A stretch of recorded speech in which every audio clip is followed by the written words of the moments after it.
साथियों, कैसे हैं आप सब। उम्मीद करता हूँ अच्छे होंगे। मैं स्वागत करता हूँ आपका दोस्तों आपके अपने चैनल नैन IAS पर। और उम्मीद है आपकी पढ़ाई अच्छी चल रही होगी। और हम आपको बायोलॉजी पढ़ा रहे हैं। जीव विज्ञान से संबंधित जो भी प्रश्न हैं आप उनसे कमेंट के माध्यम से पूछिए।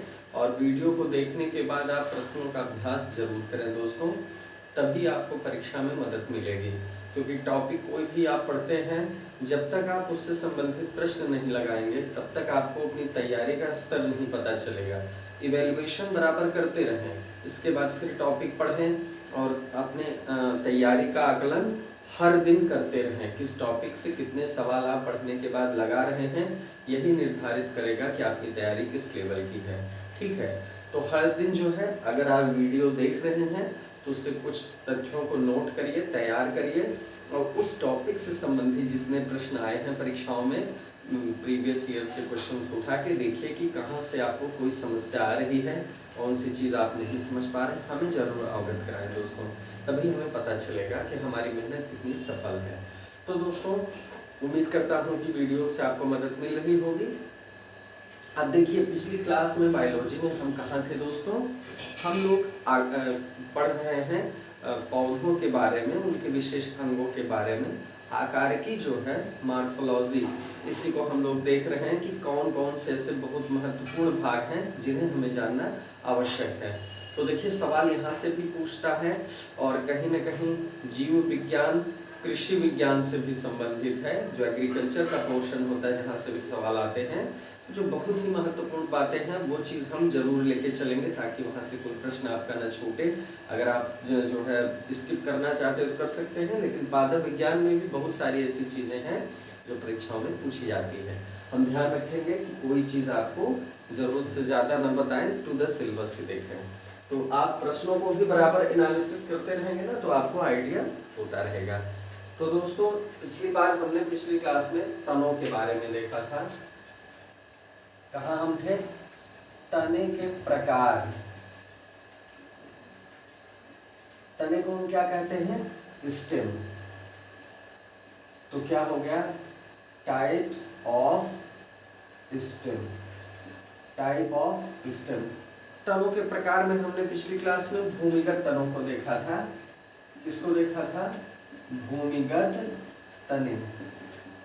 तो भूमिगत तनों में भी हमने कई चीजों को देखा था, जैसे प्रकंद देखा था, शल्क कंद देखा था,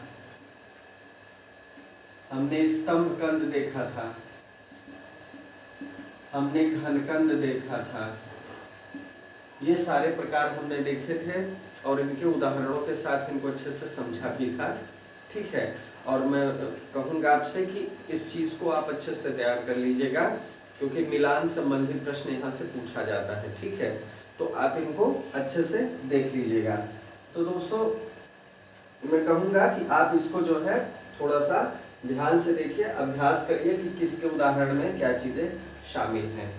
चलिए ठीक है, यहाँ तक हो गया था। आगे की क्लास में देखते हैं, आगे की चीजों को डिस्कस करते हैं दोस्तों।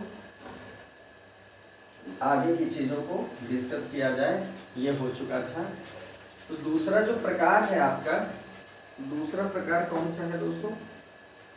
दूसरा प्रकार आता है अर्धवायवी तने का। ठीक है,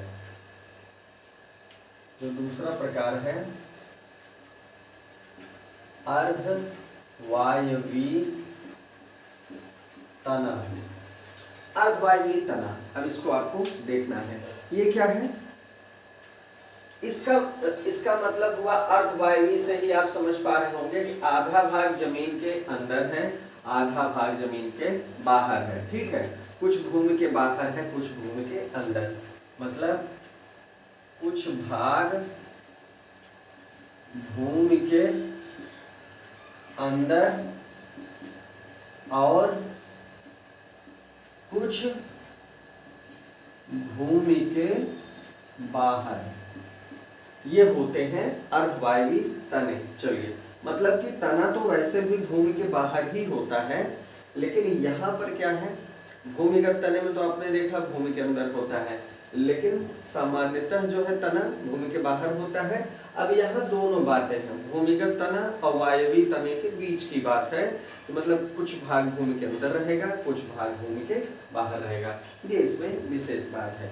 अब जैसे दूब घास आप देखते होंगे, जो दूब घास होती है दोस्तों, दूब की घास आपने देखी होगी। ये दूब घास क्या है?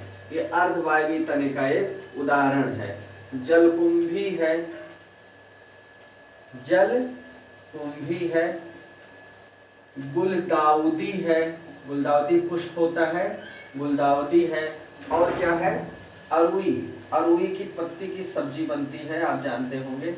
अरुई जो होता है पत्ती की सब्जी भी बनती है, और इसका जो है जो जड़ होती है वो भी खाई जाती है सब्जी के रूप में। तो कहने का मतलब ये किसका उदाहरण है? ये सब किसके उदाहरण है? अर्धवायवीय तनों के उदाहरण है। ठीक है, क्लियर हुआ? तो ये चीज जो है आपकी क्लियर हो गई, बस इतना ही आपको इसमें जानना है। अब देखिए, जो तीसरी चीज आपको जाननी है वो है वायवीय तना। तीसरी चीज जो आपको जाननी है वो तीसरी क्या है? वायवीय। ये होते हैं वायवीय, जो संपूर्ण रूप से भूमि के ऊपर। सामान्यतः जो तने होते हैं ये भूमि के ऊपर ही होते हैं। ठीक है, ये किसी भी पौधे के अक्ष का आरोही भाग होता है, ये आपको हम बता चुके हैं। ये आरोही भाग होता है, और जो जड़ें होती हैं ये क्या होती हैं? अवरोही भाग। क्या होती है ये? अवरोही भाग। तो आरोही और अवरोही भाग होती हैं जो है ये चीजें। आरोही भाग क्या है? तना या स्टेम है, तना या स्टेम है, और जड़ क्या होती है? रूट्स क्या होती है? रूट क्या है? ये अवरोही भाग, नीचे का भाग। ये प्रकाश की तरफ आगे बढ़ता है, वृद्धि करता है प्रकाश के विपरीत दिशा में। चलिए, वायवीय तने में हम देखेंगे ये क्या तना है? जो संपूर्ण रूप से भूमि के ऊपर होता है। मतलब इसका पूरा रूप क्या होता है? भूमि के ऊपर, संपूर्ण रूप से भूमि के ऊपर, संपूर्ण रूप से भूमि के ऊपर स्थित होता है। अब इसमें देखिए बहुत सारे वृक्ष हैं, गुलाब, अंगूर, नागफनी, गुलाब, अंगूर, नागफनी, बहुत सारे पौधे हैं इसके अंदर आते हैं। वायवीय का मतलब संपूर्ण रूप से भूमि के ऊपर, अवायवीय का मतलब हुआ आधा जमीन के अंदर आधा जमीन के बाहर। और भूमिगत तनों में तो आपने देखा कई प्रकार थे, शल्ककंद से लेके स्तंभकंद, प्रकंद, घनकंद। ठीक है, तो वो बहुत इंपॉर्टेंट था भूमिगत तने भी, आप उसको जरूर देखिएगा। चलिए, ये हो गए तने के प्रकार, ये हो गए दोस्तों तने के प्रकार। अब देखिए हम बिल्कुल एक नया टॉपिक देखेंगे। अब एक दूसरे अंग की बात करते हैं जो पौधों के लिए बहुत महत्वपूर्ण है। तना हो गया, अब एक नए टॉपिक में चलेंगे। तने के बाद हमको देखना है पत्ती। क्या देखना है दोस्तों? पत्ती। पत्ती भी एक बहुत महत्वपूर्ण अंग है, और पत्तियों में ही जो है प्रकाश संश्लेषण की प्रक्रिया पूरी होती, जहां से भोजन निर्माण होता है। अब आइए देखिए, ये क्या है? ये जैसे एक वृक्ष है या पौधा है, ठीक है, ये आप देखिए। तो ये शाखाओं, तने और शाखाओं की पर्व संधियों से, तना और शाखा की पर्व संधियों से निकलने वाली ये तना और जो शाखा है इसकी पर्व संधियों से निकालने वाला पार्श्व असमान भाग क्या है? ये पार्श्व असमान भाग। असमान का मतलब हो गया ये पत्ती, देखिए असमान ही है एक तरह से, ठीक है, ये समान रूप से नहीं होती, ठीक है, असमान होती है। तो निकलती कहाँ से है? आप देख रहे हैं ये तना और किसके बीच में? जो पर्व संधियां होती हैं, शाखाओं की पर्व संधियां होती हैं, यहाँ दोनों के बीच से ये निकलती है, ठीक है। ये ऐसे पत्तियां होती हैं, ठीक है। पत्तियों की सबसे महत्वपूर्ण विशेषता आपको यही याद रखनी है कि पत्तियों में क्या होता है? पत्तियों में ही प्रकाश संश्लेषण होता है, पत्तियों के ऊपर जो है छिद्र पाए जाते हैं, स्टोमेटा जिनको कहते हैं। यहाँ से वाष्पोत्सर्जन की प्रक्रिया भी होती है, मतलब जो आवश्यकता से अधिक जल होता है वो वेपोराइज होता रहता है पत्तियों में पाए जाने वाले स्टोमेटा नामक छिद्र से। तो पत्तियों का बहुत महत्वपूर्ण स्थान है, श्वसन में भी स्थान है। अब देखिए पत्तियों को आपने देखा, अब इनका जो है रंग जो होता है हरित लवक, क्लोरोप्लास्ट जो है, जिसको हम क्या कहते हैं, क्लोरोप्लास्ट। हरित लवक की वजह से क्या होता है, से इनका रंग क्या होता है, इनका रंग क्या होता है, हरा, हरा होता है। क्लोरोफिल की उपस्थिति में ही प्रकाश संश्लेषण संभव है। तो ये कहाँ पाया जाता है, पत्तियों में पाया जाता है, और इसी की वजह से इनका रंग हरा होता है। क्लियर हुआ? चलिए ठीक। अब देखिए दोस्तों, ये आपका क्लियर हो गया। इनका कार्य क्या है हम देखते हैं, हम देखते हैं इनका कार्य क्या है, कौन कौन से कार्यों के लिए महत्वपूर्ण है पत्तियां। ठीक है, आइए देख लेते हैं दोस्तों। सबसे बड़ी चीज तो प्रकाश संश्लेषण की प्रक्रिया के लिए आवश्यक, प्रकाश संश्लेषण। सबसे पहला तो यही मान के चलिए कि फोटोसिंथेसिस कहाँ होता है, पत्तियों में होता है, सर्वविदित है, ये क्लियर रखिए। पत्तियों में क्या होता है, प्रकाश संश्लेषण या फोटोसिंथेसिस होता है, और इसी वजह से, इसी प्रक्रिया की वजह से भोजन का निर्माण होता है, तभी पौधे स्वपोषियों में गिने जाते हैं। अगर ये प्रक्रिया ना हो तो भोजन नहीं बनेगा। कहाँ घटित होती है, पत्ती में, पहली बात। दूसरी बात प्रकाश संश्लेषण और श्वसन दो चीजों के लिए क्या होता है, गैसों का आदान प्रदान होता है। अब देखिए ये है पत्ती, ये हो गई पत्ती, इसमें पाया जाता है क्लोरोफिल, क्लोरोफिल। अब क्लोरोफिल पाया जाता है, प्रकाश की किरण इस पे पड़ी, ठीक है, प्रकाश की किरण इस पे पड़ी तो प्रकाश इससे प्राप्त हो गया, प्रकाशीय ऊर्जा प्राप्त हो गई, क्लोरोफिल उपस्थित है। अब प्रकाश संश्लेषण के लिए, प्रकाश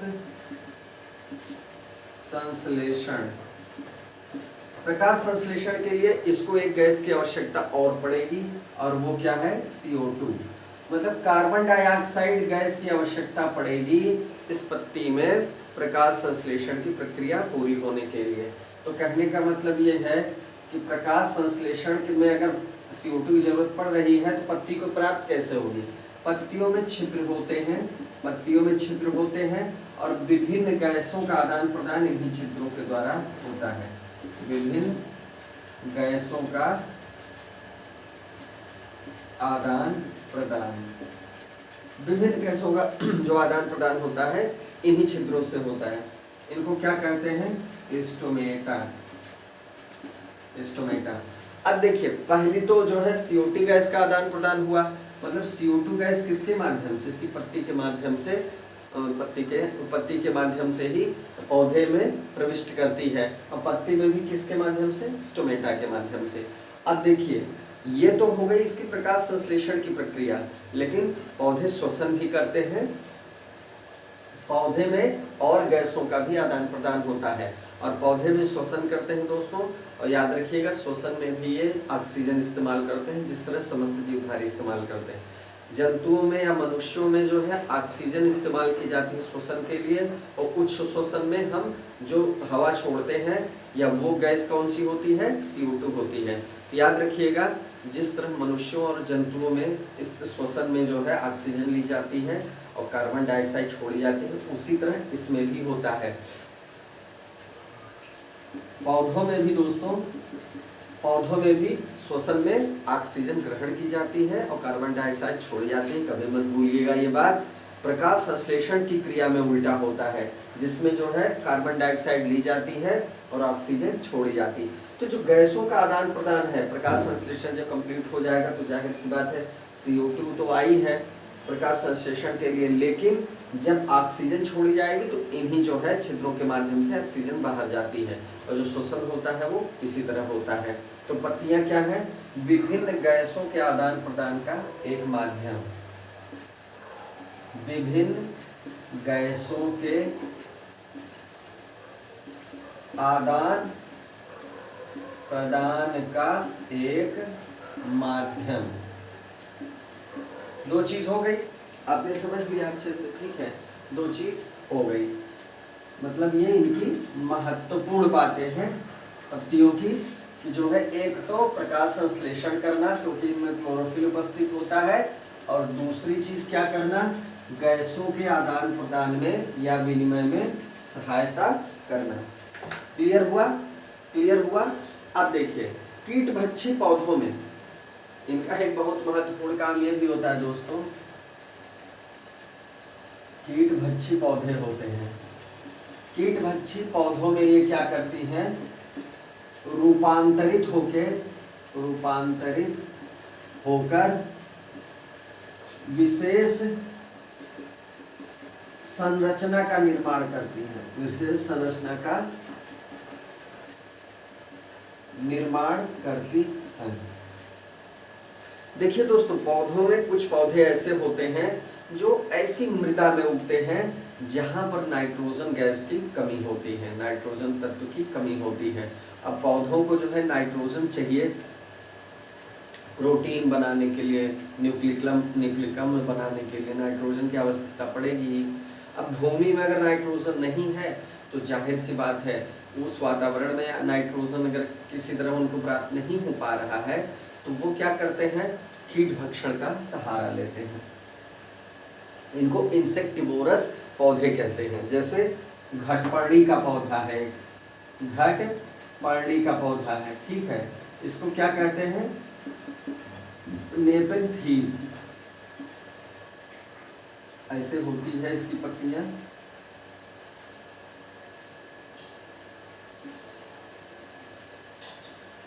इस तरह जो है इसको पिचर प्लांट भी कहते हैं। पिचर प्लांट, पिचर मतलब घड़ा होता है, तो घड़े के आकार की जो है पत्तियां रूपांतरित होकर साइज में बन जाती हैं। इनके ऊपर एक कवर लगा होता है। तो जब ये जो है कोई भी कीट इस पत्तियों के रूपांतरित रूप से आकर्षित होकर वहां पर बैठता है तो क्या होता है? ये पत्तियां बंद हो जाती हैं, मतलब घड़े की तरह इनकी संरचना होती है। इधर से जो है ढक्कन भी लगा रहता है, ढक्कन खुला रहता है। जैसे पत्तियां बैठेंगी ढक्कन बंद हो जाएगा और पत्तियों के शरीर से ये जो है रस निकाल लेंगी, नाइट्रोजन तत्व की पूर्ति कर लेंगी। तो इस तरह जो है ये आंशिक रूप से परपोषी भी होती हैं। अब इसका मतलब ये हुआ कि कीटभक्षी पौधों में जो ये संरचना डेवलप होती है ये किससे निर्मित हुई है? ये पत्ती से निर्मित हुई है। ये जो संरचना होती है पत्ती ही जो है रूपांतरित होकर ये रूप बना लेती है, जिसकी वजह से वो कीटों का भक्षण करती है। तो ये भी पत्ती का एक रूप है, पत्ती का एक रूप है और पत्ती का महत्वपूर्ण कार्य है। समझ में आया होगा आपको? ठीक है, ये कीटभक्षी पौधों में होता है। चलिए, और क्या होता है दोस्तों? और क्या होता है? उत्स्वेदन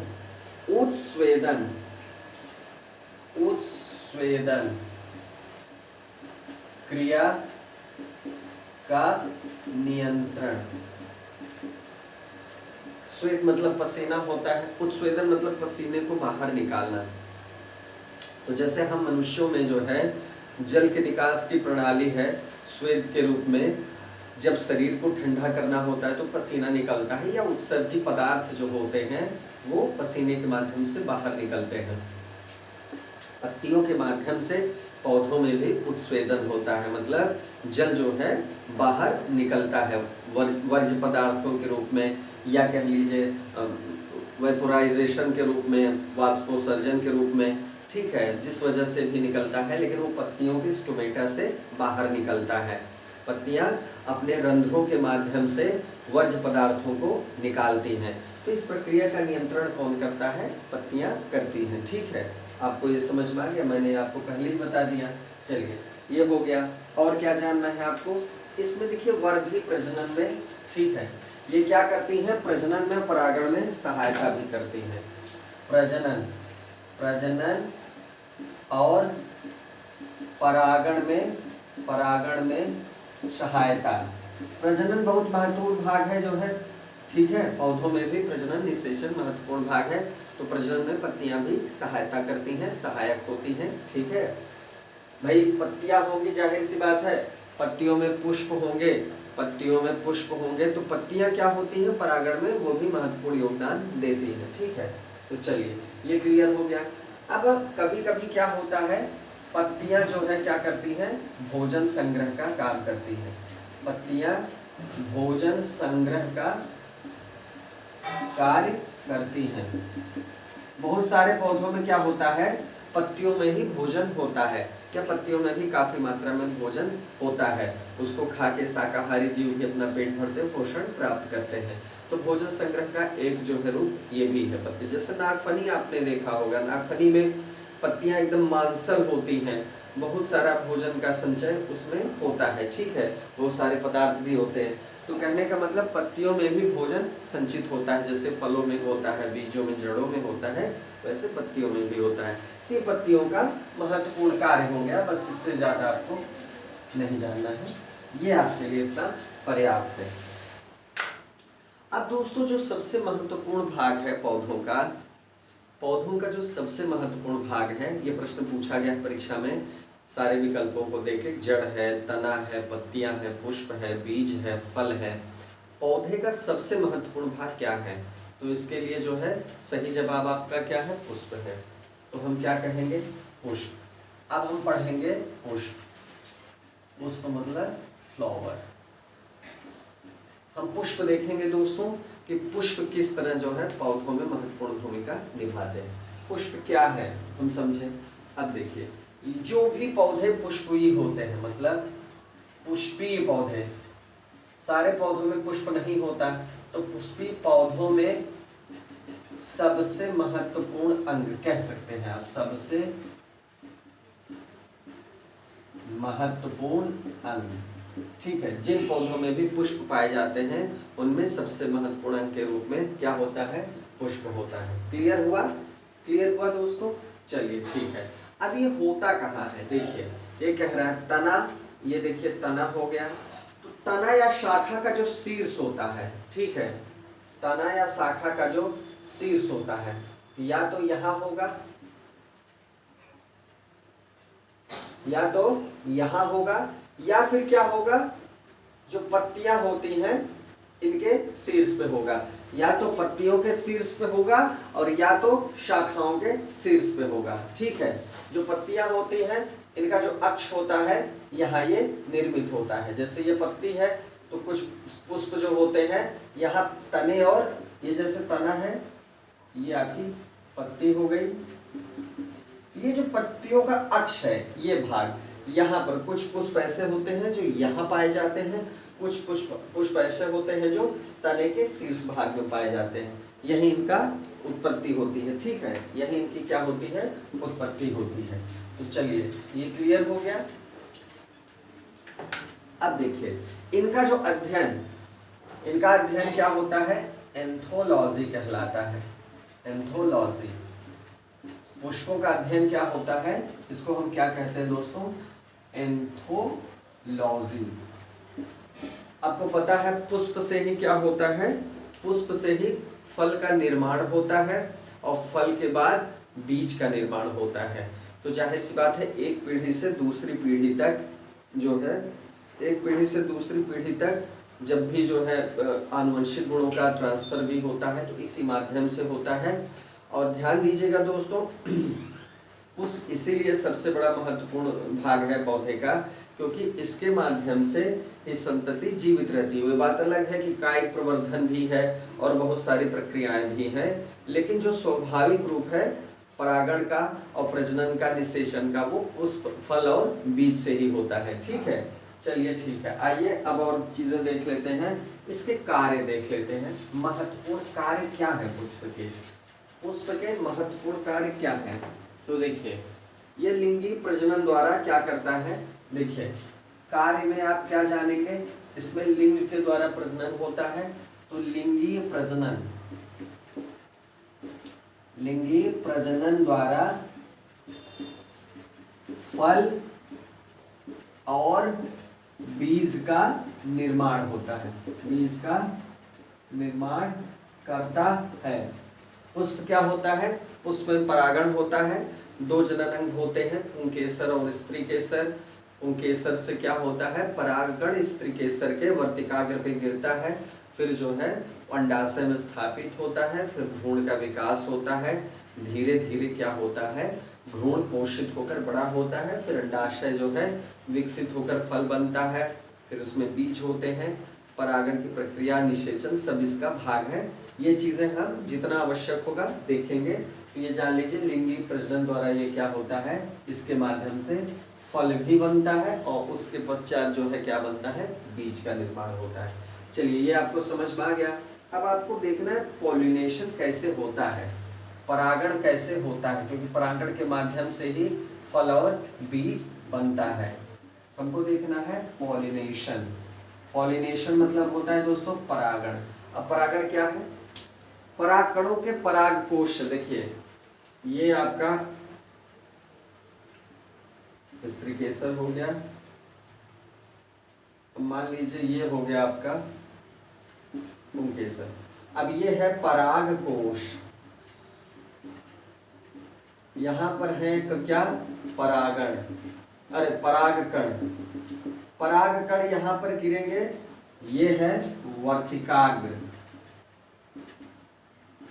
वर्तिकाग्र यहाँ पर ये गिरते हैं, ये परागकण जो है यहाँ पर गिरते हैं। अब इसमें हम देखेंगे कि एक ही पुष्प पर अगर गिरते हैं तो परागण होता है स्वपरागण।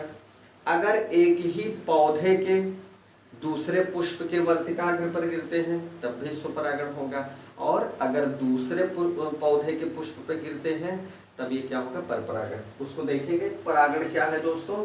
परागण है कि पराग कणों के परागकोश से मुक्त होकर किसी भी माध्यम से हो उसी जाति के पौधों के जायांग, ठीक है, जायांग के वर्तिकाग्र, ये क्या है? जायांग है, ये क्या है? वर्तिकाग्र है। यही जो पहुंचने की प्रक्रिया है यही क्या है? पॉलिनेशन या परागण। परागण परागकोश से परागकण, परागकोश से परागकण के किसी भी पुष्प के उस पौधे के किसी भी पुष्प के जायांग के वर्तिकाग्र पर गिरने की प्रक्रिया, यही क्या है? परागण है या पॉलिनेशन है। ठीक है, समझ में आया? ये प्रक्रिया होना इसलिए आवश्यक है क्योंकि इसके बाद निषेचन होगा, फिर अंडाशय में जो है ये स्थापित होंगे, भ्रूण का विकास होगा। ठीक है, आइए देखते हैं ये प्रक्रिया कैसे पूर्ण होती है। चलिए देख लिया जाए दोस्तों परागण, परागण की प्रक्रिया कैसे घटित होती है। अब देखिए परागण का जो हमको देखना है, प्रकार देखना है, परागण का प्रकार कैसे ये परागण होता है। एक तो होता है दोस्तों देखिए स्वपरागण, ठीक है, एक होता है, पहला होता है पहला क्या होता है? स्वपरागण। स्वपरागण, स्वपरागण क्या होता है? स्वपरागण तब होता है कि जैसे मान लीजिए एक ये पौधा है, इस पे एक पुष्प है,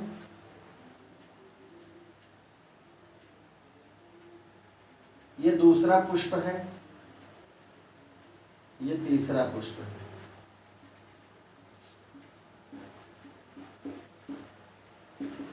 अब ये पौधा है, इस पे जो है 3 पुष्प हैं। अब जैसा कि आपको पता है कि इस पुष्प में 2 भाग हैं, एक तो क्या है? एक है पुंकेसर और दूसरा है स्त्री केसर। पुंकेसर में क्या है? पराग कण है। स्त्री केसर पे क्या है? इस पे अंड होते हैं। अब देखिए स्त्री केसर का एक भाग होता है वर्तिकाग्र, जो हमने देखा, ये आपके पुंकेसर है जिससे पराग कण ऐसे ऐसे आके इसके वर्तिकाग्र पर गिरते हैं। ध्यान से देखिएगा, इसके वर्तिकाग्र पर गिरते हैं। अब ये जो प्रक्रिया है परागण कहलाती है, ये आपको पता ही, पॉलिनेशन कहलाती है। अब मान लीजिए किसी भी पुष्प की ये बड़ी संरचना है, इसको हमने समझने के लिए बनाया है। अब देखिए दोस्तों, इस पुष्प के परागकण, मान लीजिए इस पुष्प में ये दोनों भाग हैं, पुंकेसर स्त्रीकेसर। अगर इसी पुष्प के पुंकेसर से परागकण इसी पुष्प के वर्तिकाग्र पर, जायांग के वर्तिकाग्र पर गिरते हैं और परागण की प्रक्रिया संपन्न होती है, तो ये क्या कहा जाएगा? स्वपरागण कहा जाएगा। मान लीजिए इस पुष्प के परागकण, ये पुष्प जो देखिए इसके नीचे है स्थित है, मान लीजिए इस पुष्प के परागकोश से परागण गिरते हैं और इस पुष्प के वर्तिकाग्र पर ये आके स्थित हो जाते हैं और परागण की प्रक्रिया पूरी हो जाती है, परागण की प्रक्रिया पूरी हो जाती है। तब क्या होगा दोस्तों? ये भी स्वपरागण होगा, ये भी स्वपरागण होगा। मतलब या तो पौधे, किसी भी पौधे के उसी पुष्प के वर्तिकाग्र पर परागकणों का गिरना परागण है और स्वपरागण है, या उसी पौधे के दूसरे पुष्प पर परागकणों का गिरना या परागकणों का जायांग के वर्तिकाग्र पर गिरना और निषेचन होना स्वपरागण। मतलब स्वपरागण में या तो उसी पुष्प में होगा या तो उसी पौधे के दूसरे पुष्प में होगा, चाहे जिस पुष्प में हो, ये क्या होगा? स्वपरागण होगा। अब एक कंडीशन दूसरी हो सकती है कि एक पौधा यहाँ है, इसमें भी पुष्प लगे हुए हैं। अच्छा ध्यान दीजिएगा, उसी जाति में होगा परागण। अब मान लीजिए इसमें भी पुष्प लगे हुए हैं, किसी माध्यम से, चाहे वो वायु हो, चाहे वो कीट पतंगे हो, चाहे वो मधुमक्खी हो, या मनुष्य स्वयं क्यों न हो, मान लीजिए इतने माध्यम से ये परागकण इस पौधे के पुष्प, इसी जाति के, जाति एक होनी चाहिए, इसी जाति के किसी पौधे के पुष्प के जायांग के वर्तिकाग्र पर गिरते हैं और निषेचन की प्रक्रिया संपन्न होती है, तो ये भी परागण कहा जाएगा, लेकिन ये पर परागण कहा जाएगा। दूसरा वाला जो प्रकार है वो कौन सा प्रकार है? पर परागण। समझ में आ गया होगा आपको? पर परागण मतलब उसी जाति के दूसरे पौधे के पुष्प के वर्तिकाग्र पर परागकणों का पहुंचना क्या है? स्वपरागण की बजाय क्या है? पर परागण। ठीक है, स्वपरागण में उसी पुष्प में होगा या उसी पौधे के दूसरे पुष्प में होगा। पर परागण में क्या होगा? दूसरे पौधे के पुष्प पे होगा। क्लियर हो गया? चलिए ठीक है, ये हो गई दो विधियां, स्वपरागण और पर परागण। क्लियर हुआ दोस्तों? चलिए ठीक है, परागण हमने समझ लिया। हर चीज नहीं हम डिटेल में कर रहे हैं, बस हम छोटी छोटी बातों को जो महत्वपूर्ण है वही चीजें डिस्कस कर रहे हैं। ठीक है, आइए और क्या हमको देखना है? निषेचन। निषेचन। अब परागण हो गया, परागण कंप्लीट हो गया, निषेचन हमें समझना है कैसे। अब जब परागण कंप्लीट हो गया, इसके बाद प्रक्रिया शुरू होती है निषेचन की। परागण के बाद क्या होगा? निषेचन। परागण के बाद क्या होगा दोस्तों? निषेचन। ये कैसे होता है? जब देखिए नर युग्मक, अब नर युग्मक आपको पता है अंडाणु से क्या करता है? निषेचन करता है। अंडाणु से ये संयोजन करेगा तो ये क्या करेगा? निषेचन कहलाएगा। ये इससे संयोजन करेगा, यही क्या होगा? निषेचन। ठीक है, इसका जो संयोजन होगा वो क्या होगा? निषेचन। क्लियर हो गया? ठीक है, अब देखिए जब निषेचित अंड, अब निषेचित अणु एक बन गया, अब निषेचित अणु क्या होगा? ये अंड क्या होगा? जाइगोट कहलाएगा। ये क्या होगा? जाइगोट कहलाएगा। जाइगोट, जाइगोट बन जाता है। ठीक है, इसको युग्मनज भी कहते हैं। युग्मनज, युग्मनज, युग्मनज या जाइगोट निषेचन के बाद प्राप्त होता है। ये नर युग्मक है, ये मादा युग्मक है, दोनों को संयोजन से निषेचन हुआ और निषेचन के बाद जो ये अंड बनता है इसे हम क्या कहते हैं? युग्मनज कहते हैं या जाइगोट कहते हैं। क्लियर हुआ? ये हो गया निषेचन। ठीक है, ये बीजाणुभिद की प्रथम इकाई है, बीजाणुभिद की प्रथम इकाई है, मतलब यहीं से शुरू होता है निर्माण। अब देखिए निषेचन के पश्चात क्या होता है दोस्तों, बीजांड से बीज बनेगा, उसके बाद क्या बनेगा, युग्मनज से भ्रूण बनेगा। निषेचन के पश्चात क्या होगा, के पश्चात बीजांड होगा, बीजांड से क्या बनेगा, बीज, बीजांड से क्या किस चीज का निर्माण हुआ दोस्तों, बीज का निर्माण हुआ। और युग्मनज से क्या होगा, युग्मनज से क्या होगा, युग्मनज से हमारा निर्मित होगा भ्रूण, भ्रूण। अब भ्रूण से क्या बनेगा, अंडाशय, अंडाशय। क्लियर हुआ। अंडाशय से आप देखते हैं कि अंडाशय से किसका निर्माण होता है, फल का। ठीक है, अब फल के अंदर बीज होता है, मतलब बीजांड से बीज, युग्मनज, भ्रूण, फिर अंडाशय, फिर फल, फिर वही प्रक्रिया रिपीट होगी। ठीक है, फिर वही प्रक्रिया रिपीट होगी। यह हो गया कंप्लीट हमारा निषेचन। ठीक है, हमने परागकण देख लिया, परागण देख लिया, पॉलिनेशन देख लिया, हमने निषेचन देख लिया, फर्टिलाइजेशन, और इस तरह हमने देखा कि कैसे जो है इसमें निषेचन होता है पौधों में। ठीक है, अब देखिए ये जो चीजें थी हो गई दोस्तों। अब देखिए आगे हम देखेंगे फल का निर्माण कैसे होता है, फल कितने प्रकार के होते हैं। तो फल में महत्वपूर्ण प्रकारों को हम देखेंगे, जो सत्य फल हैं या जो ज़्यादा महत्वपूर्ण हमारे लिए हैं उन्हीं को देखेंगे। हैं तो बहुत सारे प्रकार। तो इसके आगे वाले क्लास में हम दोस्तों फलों के बारे में डिस्कस करेंगे कि किस तरह फलों का निर्माण होता है और आगे की चीज़ों को समझेंगे। तो आज के लिए दोस्तों इतना ही, मिलते हैं नेक्स्ट वीडियो में दोस्तों। जय हिंद।